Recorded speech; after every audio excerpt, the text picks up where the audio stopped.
Next आसन का नाम है द्विपद उत्तान आसन। अभी जो हमने किया वो था एक पद उत्तान आसन। तो एक पद में हम लोग एक पैर को उठा रहे थे, द्विपद उत्तान आसन में हम दो पैरों को उठाते हैं, इसीलिए इसे द्विपद उत्तान आसन बोलते हैं। इंग्लिश में इसको डबल लेग रेज्ड पोज भी बोलते हैं। तो आइए करते हैं द्विपद उत्तान आसन।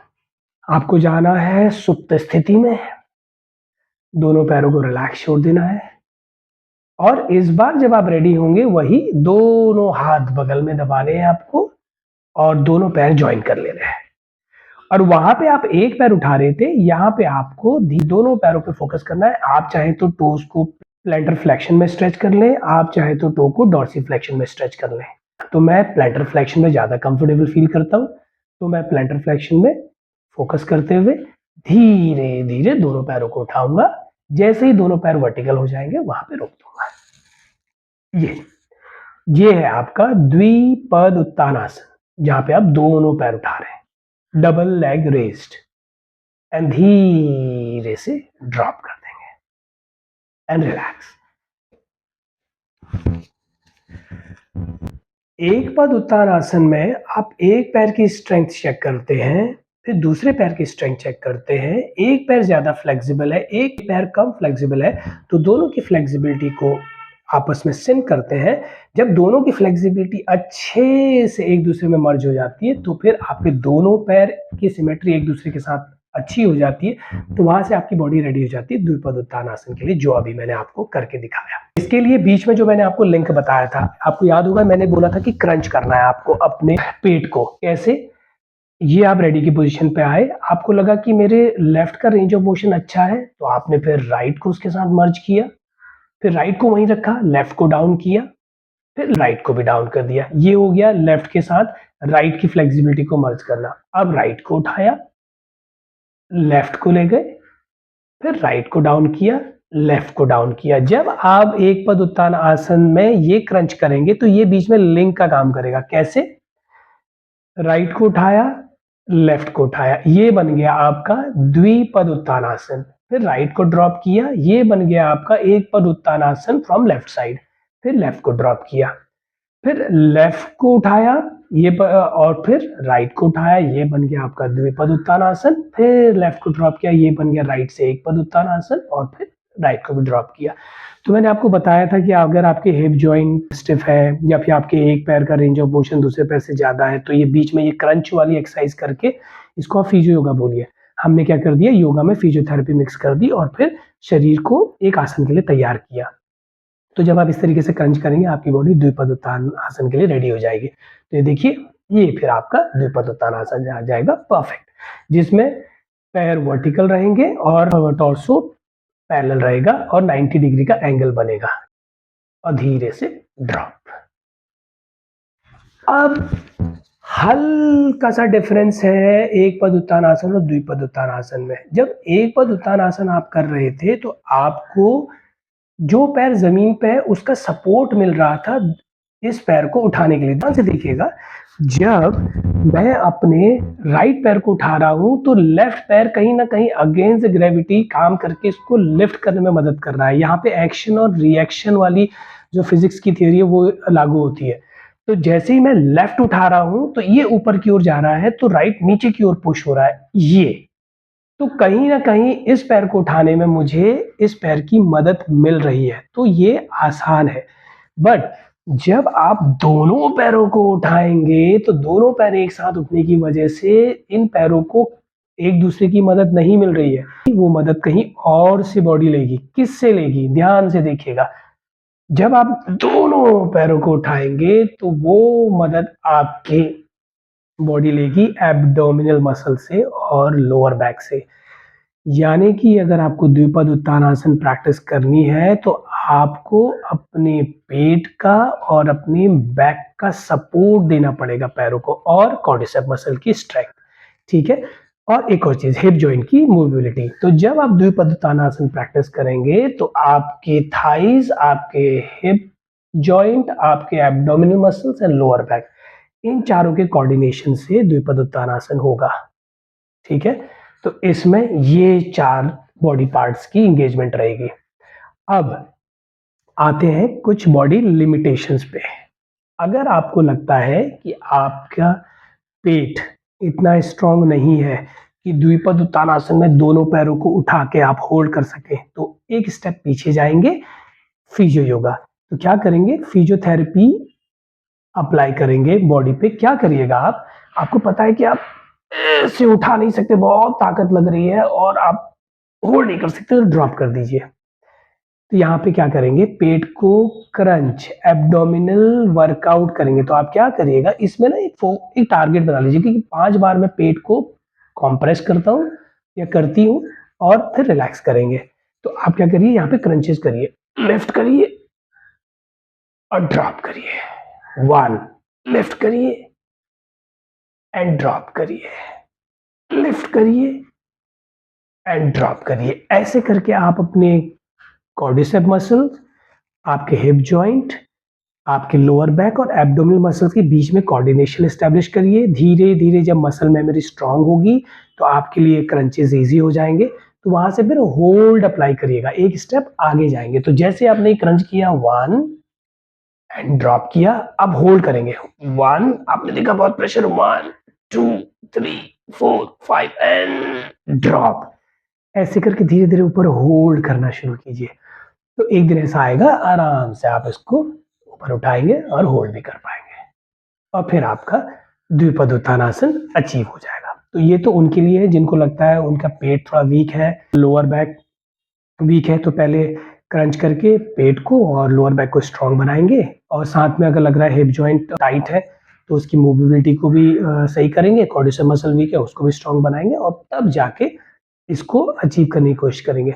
अब बहुत से लोग हैं जिनको लगता है नी टाइट है, हल्का सा ऐसे नी बैंड रहते हैं, ऐसे ऐसे कर रहे हैं नी बैंड करके।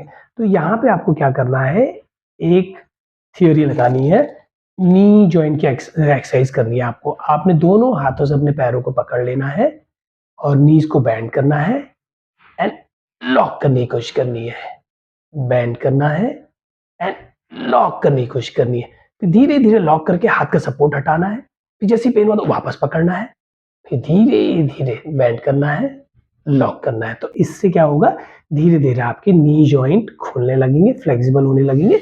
तो एक दिन आप नीज को बिल्कुल लॉक करके ऐसे द्विपद उत्तानासन कर लोगे। तो ये था आपका द्विपद उत्तानासन कुछ बॉडी लिमिटेशन के साथ। इसके अलावा टोज आउट करके करना है, टोज आउट करके करिए, टोज इन करके करना है, टोज इन करके करिए। द्विपद उत्तान आसन में प्रिकॉशंस क्या लेने हैं, सेम प्रिकॉशंस जो आपने एक पद उत्तान आसन में लिए थे। अगर बैक में पेन है, घुटनों में दर्द है, बॉडी में बहुत ज़्यादा थकान है, सोरनेस है, साइटिका का इशू है, वेरिकोज वेन का इश्यूज है, प्रेगनेंसी का 2nd एंड 3rd ट्राइमेस्टर है, तो अवॉइड करेंगे। रिकवरी के लिए डॉक्टर ने योगा सजेस्ट किया है, फिजियोथेरेपी कर रहे हैं तो डॉक्टर के सजेशन पे करेंगे। बैक में कोई इंजरी हुई थी, उसकी रिकवरी करनी है तो डॉक्टर आपको बताएगा कि कितने टाइम के बाद, कितने महीने के बाद शुरू करना है योगा और कैसे करना है, तो तब कर सकते हैं। सेम लिमिटेशन, सेम प्रिकॉशंस जो आपने एक पद उत्तानासन में रखनी है वो इसमें भी रखनी है। हाई ब्लड प्रेशर वाले इसको मॉडरेट लेवल पे होल्ड करेंगे, लो ब्लड प्रेशर वाले इसको लॉन्ग होल्ड करेंगे। अब आते हैं इसके फायदे पे। द्विपद उत्तान आसन जो है ये और ज्यादा फायदे देगा आपका एक पद उत्तान आसन से। कैसे, उसमें तो एक पैर जमीन पे था तो उतनी ज्यादा बॉडी को प्रेशर हैंडल नहीं करना पड़ रहा था, बट इसमें दोनों पैर हवा में है तो बॉडी ज्यादा प्रेशर से गुजरती है, तो ब्लड का जो फ्लो है towards the heart, towards the brain ज्यादा इंटेंस हो जाता है। आई साइट के लिए अच्छा है, आपके एंटी एजिंग एलिमेंट्स को ये बढ़ाएगा। क्यों, क्योंकि आपके फेस तक ब्लड सर्कुलेट होगा। आपके हेयर ग्रोथ को बढ़ाने में हेल्प करेगा क्योंकि ब्रेन तक ब्लड जाएगा। आई साइट के लिए फ़ायदा कर सकता है। अगर ऑलरेडी आपको स्पेक्स लगे हुए हैं तो नंबर बढ़ने नहीं देगा। आपको सर्वाइकल का कोई इशू है, सर्वाइकल आर्थराइटिस का इशू है, नेक स्प्रेन आते हैं तो वहाँ पे ब्लड सर्कुलेट करके उसको हील कर देगा। अगर आप ओबीस हैं, आपके पेट के आसपास बहुत ज़्यादा वेट एक्यूमुलेट है, तो उस कंडीशन में भी आपको ये देखना पड़ेगा कि जब आप द्विपद उत्तानासन में पैर को उठा रहे हैं तो ऐसा तो नहीं चेस्ट के आसपास आपको हैवीनेस लग रही है, ब्रेथलेसनेस लग रही है। तो ऐसे में आप क्या करेंगे, नाक से डीप ब्रीथिंग करते हुए मुँह से ब्रीथ आउट करेंगे। तो ऐसे लोग जो मोटे हैं, बहुत ज़्यादा फैट है पेट के आसपास, तो उनको एकदम से हैवीनेस लग सकती है छाती की ओर, सिर की ओर, गिडीनेस लग सकती है। तो वो लोग क्या करेंगे, द्विपद उत्तान आसन को पहले तो लॉन्ग होल्ड करिएगा नहीं, काउंट में डालिएगा, 8 काउंट 10 काउंट बहुत है, और नाक से ब्रीथ इन, मुंह से ब्रीथ आउट करेंगे अगर सफोकेशन या फिर गिडीनेस फील हो। तो ये कुछ लिमिटेशंस और कुछ फायदे हैं द्विपद उत्तान आसन से। एक पद उत्तान आसन, द्विपद उत्तान आसन दोनों को रेगुलर प्रैक्टिस कीजिए और इसके ज़्यादा से ज़्यादा फायदे लीजिए। अब जो हम करने जा रहे हैं उस आसन का नाम है सर्पासन। यहाँ पे सर्प का मतलब है स्नेक, आसन का मतलब है पोज, यानी कि सर्पासन मतलब है स्नेक पोज, जिसमें आप स्नेक को कॉपी करते हैं और अपनी बॉडी से उसको रिफ्लेक्ट करने की कोशिश करते हैं। तो आइए करते हैं सर्पासन। सर्पासन को भी हम लाइंग डाउन पोजीशन में परफॉर्म करते हैं, तो लेकिन इसमें हम प्रोन पोजीशन में लेट के इसको परफॉर्म करते हैं। प्रोन पोजीशन मतलब आपका निप्त स्थिति, जिसमें आप पेट के बल लेटते हैं। तो आइए पहले मैं आपको सर्पासन करके दिखाता हूँ। तो आप क्या करेंगे, किसी भी एक साइड पेट के बल लेट जाएंगे।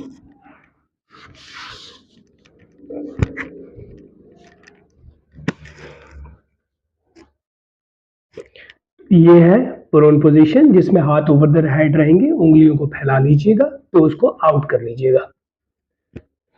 फोरहेड जमीन पे, बट कैसे, नोज को टच नहीं होने देना है, ताकि हल्का सा नेक का एरिया एंगेज रहे। मैंने ऑलरेडी वीडियोस में बताया हुआ है कि फोरहेड क्यों जमीन पे रहना चाहिए और नोज क्यों जमीन पे नहीं रहनी चाहिए और नेक क्यों एंगेज होनी चाहिए। अगर आप मेरे वीडियोस रेगुलर देख रहे हैं तो आपको ये ऑलरेडी पता होगा। ठीक है, तो दोनों हाथ ओवर द हेड, फोरहेड जमीन पे, नोज को टच नहीं होने देंगे। अब धीरे से मैं आपको पहले सर्पासन करके दिखाता हूँ। हेड को उठाएंगे, दोनों हाथों को पूरा स्ट्रेच करते हुए पीछे ले जाएंगे, फिंगर्स को इंटरलॉक करेंगे और चेस्ट को ओपन करते हुए जितना हो सके बॉडी को अपलिफ्ट करेंगे। ज़्यादा से ज़्यादा वेट पेट की ओर ले जाएंगे और यहाँ पे 2-3 डीप ब्रीदिंग करेंगे। और जब आपको लगे कि अब आपकी बॉडी थक रही है, तो धीरे धीरे वापस आएंगे।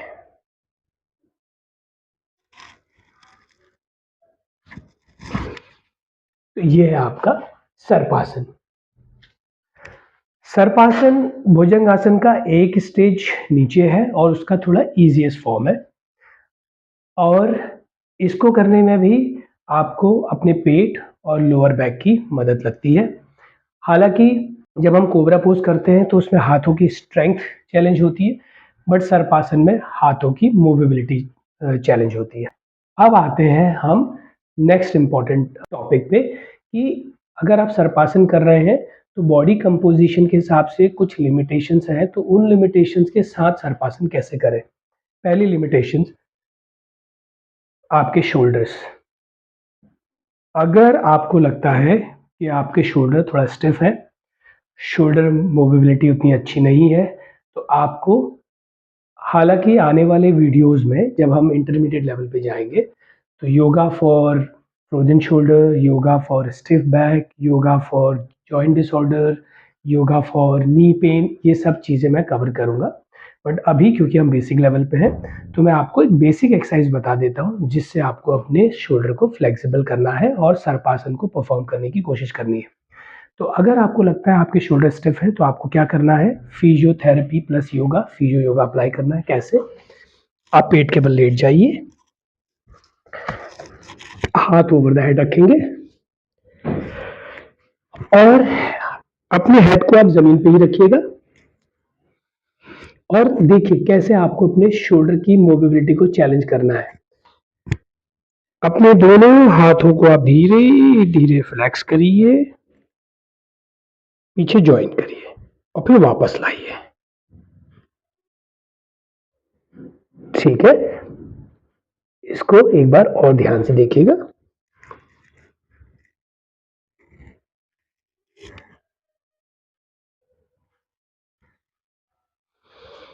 इस मूवमेंट को करके आप अपने शोल्डर के रेंज ऑफ मोशन को बढ़ाइए, अपने शोल्डर की मूवेबिलिटी को चैलेंज कीजिए, फ्लेक्सिबिलिटी को चैलेंज कीजिए और जब आपके शोल्डर का रेंज ऑफ मोशन अच्छा होगा, तो आप फिर दोनों हाथ पीछे ऐसे पकड़ पाएँगे, ऐसे, ठीक है?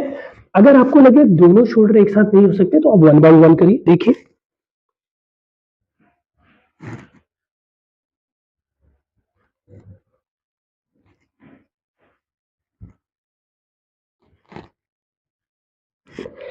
ऐसे करके शोल्डर की मूवेबिलिटी को चैलेंज करिए और फिर इसको दोनों को एक साथ प्रैक्टिस करिए। ये ये और जब आपके शोल्डर फ्लेक्सिबल होंगे, तो सर्पासन के लिए आप अपने हाथों को ऐसे लॉक कर पाएँगे। तो ये तो उनके लिए है जिनके शोल्डर स्टिफ हैं, जिनके शोल्डर के आस-पास स्टिफनेस है। अब दूसरा आते हैं, बहुत से लोगों को की गर्दन ना वीक होती है, नेक वीक होती है, सर्वाइकल एरिया वीक होता है। तो उन लोगों के लिए हेड को उठाना भी एक स्ट्रगल होगा और ऐसा किन के साथ होता है जिनको वात का प्रभाव ज़्यादा होता है, जिनको जिनकी हड्डियाँ, जॉइंट्स वीक होते हैं, जिनके जिनके बॉडी में कैल्शियम की डेफिशिएंसी होती है। तो ऐसे लोग हो सकता है उनकी गर्दन इतनी स्ट्रॉन्ग ना हो कि वो हेड का वेट उठा सके। हेड का वेट ऑन एन एवरेज कितना होता है? 11 पाउंड्स जो करीब 5 या सवा 5 किलो के आसपास होता है। तो ऐसे लोग क्या करेंगे, नेक की एक एक्सरसाइज करेंगे, नेक को स्ट्रॉन्ग बनाएँगे। कैसे? देखिएगा ध्यान से। तो अगर आप उन लोगों में से हैं जिनके नेक थोड़ा नेक वीक है और हेड को उठाने में प्रॉब्लम होगी, तो वो क्या करेंगे, हेड को ज़मीन पे रखिएगा, दोनों हाथ साइड वाइज़ रख लीजिएगा छाती के पास सपोर्ट के लिए और हेड मूवमेंट देखिए कैसे 1 डाउन, 2 डाउन, 3 और फिर होल्ड करने की कोशिश करेंगे यहाँ पे ताकि नेक जो है वो हेड के वेट को होल्ड करने लायक बने। इसको आप 8 टू 10 काउंट कर सकते हैं और फिर ड्रॉप। तो इस तरीके से हेड की मूवमेंट, नेक की मूवमेंट करके आप अपनी गर्दन को स्ट्रॉन्ग बनाएँगे। ये हो गया दूसरा उनके लिए जिनको नेक का प्रॉब्लम है, जिनको नेक स्प्रेन आते हैं, सर्वाइकल आर्थराइटिस का इश्यू है, ठीक है? वो लोग सर्पासन के लिए कैसे अपनी बॉडी को तैयार करेंगे। अब आते हैं हम लोग नेक्स्ट उन पे जिन लोगों को लोअर पार्ट में प्रॉब्लम आएगी। जैसे कि देखिए हम इसमें सर्पासन में पैरों को ऐसे उठा रहे हैं, ये आपको पैरों को ऐसे उठाना है। तो ऐसे बहुत से लोग हैं जिनके हिप मसल्स वीक हो, जिनके हिप जॉइंट उतने फ्लेक्सिबल नहीं है। तो वो लोग क्या करेंगे, इसको पहले 1 बाय 1 लोकस पोज़ अगर आपने देखा होगा टिटैभासन, उसकी एक मूवमेंट को लेके इसमें अप्लाई करेंगे। कैसे? दोनों हाथ पीछे ले लीजिए सपोर्ट के लिए, चिन को पॉइंट आउट, ऐसे करके पहले एक पैर को उठाइए, उसकी स्ट्रेंथ, उसकी हिप मसल की स्ट्रेंथ और उसके हिप जॉइंट की मूवेबिलिटी को थोड़ा चैलेंज करिए। फिर दूसरे पैर को उठाइए, इसको रिपिटेशन में बदलिए।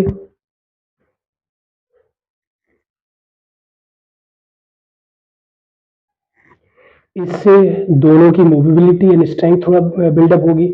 फिर लोअर बैक और पेट की मदद से दोनों पैरों को उठाने की कोशिश करिए। थोड़ा हाथ का सपोर्ट भी ले लीजिए। फिर उसको रोकने की कोशिश कीजिए हवा में। इस मूवमेंट से धीरे-धीरे आपके हिप मसल स्ट्रॉन्ग होंगे, लोअर बैक स्ट्रॉन्ग होगी, पेट स्ट्रॉन्ग होगा, हिप जॉइंट खुलेंगे तो आप पैरों को भी हवा में होल्ड कर पाएँगे।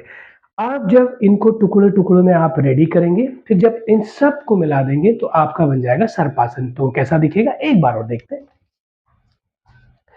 तो पेट के बल लेटेंगे प्रोन पोजीशन पे, दोनों हाथ ओवर द हेड,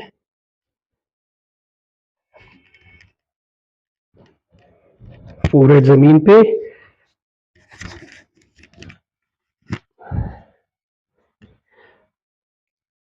धीरे-धीरे हेड भी उठाएँगे, दोनों हाथों को पीछे ले जाएँगे, फिंगर्स इंटरलॉक, पूरी बॉडी को स्ट्रेच और डीप ब्रीथिंग करके बाउंस करने की कोशिश करेंगे बॉडी को और होल्ड भी करेंगे।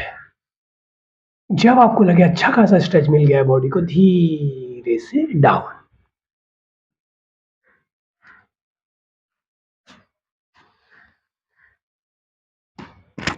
इस तरीके से आपको सर्पासन प्रैक्टिस करना है। ये तो थी लिमिटेशंस।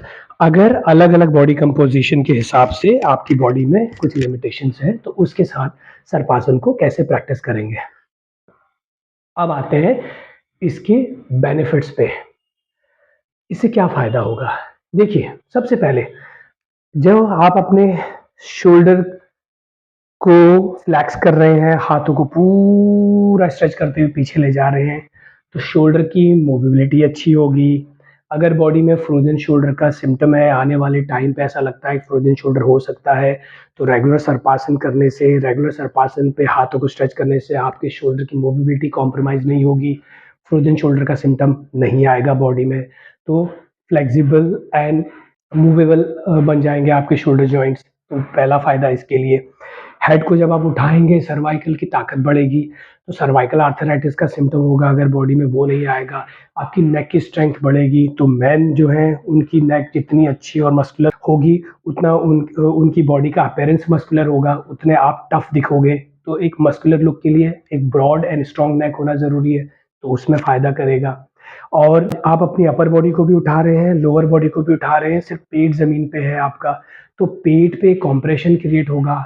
अगर आपकी एब्डोमिनल मसल्स की कॉन्ट्रैक्शन कैपेसिटी वीक है, यानी कि पेट उतना टोन नहीं है, पेट के आसपास फैट है, तो उस फैट को रिड्यूस करने में ये मदद करेगा। हाँ, ये याद रखिएगा, वर्कआउट से आपके कभी भी फैट नहीं जाएगा, डाइटिंग से जाएगा। तो अगर आप एक अच्छा डाइट प्लान फ़ॉलो कर रहे हैं और उसके साथ योगा कर रहे हैं और सर्पासन कर रहे हैं, तो आपके पेट के जो साइज़ेज़ हैं, इंचेज़ कम करने में आपको मदद मिलेगी। तो जब पेट पे प्रेशर जाएगा, तो पेट क्या है? समान वायु का केंद्र है। समान वायु क्या करती है? डाइजेशन में हेल्प करती है, एसिमिलेशन में हेल्प करती है, तो डाइजेशन अच्छा होगा। तो डाइजेशन अच्छा होगा, तो जितने भी डाइजेस्टिव ऑर्गन हैं, जैसे कि लिवर, आपका belly bag, spleen, pancreas, gall bladder, आपका large intestine, small intestine, kidneys, इन सब की फंक्शनिंग अच्छी होगी क्योंकि ये सब आस-पास में है आपके। और जब आप अपने पैरों को उठाएँगे, तो वो हिप की ताकत से उठाना पड़ रहा है, हिप मसल स्ट्रॉन्ग होंगे आपके, हिप मसल का कॉन्ट्रैक्शन, एक्सपेंशन जितना अच्छा होगा, लोअर बैक की सेफ्टी उतनी अच्छी होगी, हिप जॉइंट फ्लेक्सिबल होंगे, तो वॉक, रन, स्टैंडिंग स्टांस अच्छा होगा आपका। बैक स्ट्रॉन्ग होगी, तो एक स्ट्रॉन्ग जो बैक होती है, वो आपकी वेट हैंडलिंग कैपेसिटी को भी बढ़ाएगी, आपकी स्ट्रेंथ को भी बढ़ाएगी। इतने सारे फ़ायदे आपको सर्पासन करने से होंगे। अब इसके नाम पे जाते हैं। देखिए इसका नाम है सर्पासन। सर्प की क्या क्वालिटी होती है? एक स्नेक की क्या क्वालिटी होती है? एक स्नेक की क्वालिटी होती है चपलता, शार्पनेस। एक स्नेक इतना स्पीड और इतना फ्लॉलेसली चलता है, इतनी स्मूथ उसकी वॉक होती है और इतना विदिन अ सेकंड इतने शार्प उसके रिएक्शंस होते हैं, वही रिएक्शंस ऑब्ज़र्व करके अगर आप इस आसन को करेंगे, अगर फिलॉसॉफिकल अप्रोच रखेंगे कि हाँ, स्नेक में जो चपलता होती है, स्नेक की वॉक में जो शार्पनेस होती है, स्नेक की स्पाइन में जो रिदम होती है, वही रिदम हमारी बॉडी में आएगी, तो सेम चीज़ आपको मिलेगी। इससे आपको लाइटनेस फ़ील होगी, आप अपनी बॉडी को लिफ्ट कर रहे हैं पेट के बल, तो वो जो अगेंस्ट द ग्रेविटी आपकी बॉडी काम कर रही है, उससे आपकी बॉडी में एक लाइटनेस फ़ील होगी, वही लाइटनेस जो स्नेक की बॉडी में होती है। तो अगर आप इसके नाम को जस्टिफ़ाई करना चाहेंगे, तो वो क्या है? ये आपकी बॉडी को लाइट फ़ील कराएगा, आपको लाइट माइंडेड फ़ील कराएगा। तो ये है सर्पासन के नाम के हिसाब से इसके फ़ायदे। अब आते हैं 5 एलिमेंट्स।